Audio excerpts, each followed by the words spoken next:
Well, I'm back with the same video that we were talking about before on interrupts. For some reason the audio got screwed up after 3 minutes. So here's the completed program, and let's talk through this, and hopefully the audio will be okay on this one. So we have a program that uses interrupt number 1. It is connected to port D, bit number 3, or pin 3.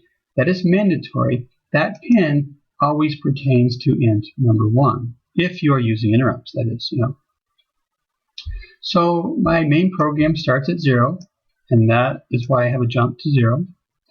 I have the .org, the jump, that'll send us down to main, which is down here. This main program sets up the DVRB. It allows interrupts by those 2 lines right there. The first one allows interrupts in general. The second line allows specifically the int number 1.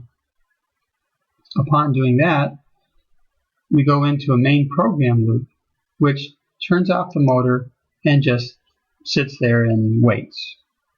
It'll wait for, in this case, an interrupt. When the interrupt occurs, int number 1, by the way, it will come up to location number 4 by definition of int number 1. Int 1 always goes to location 4. And at location 4, you notice I have a jump to a subroutine called motor. So that's where the program goes next, way down to motor.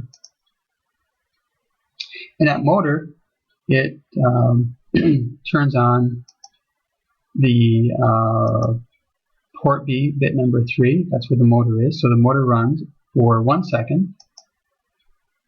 We have our delay routine, which is not complete, but we have it there nonetheless.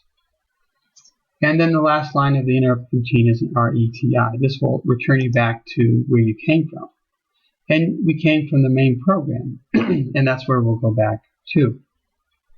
And at this point, it shuts off the motor and waits one more time for perhaps another interrupt, if it does come.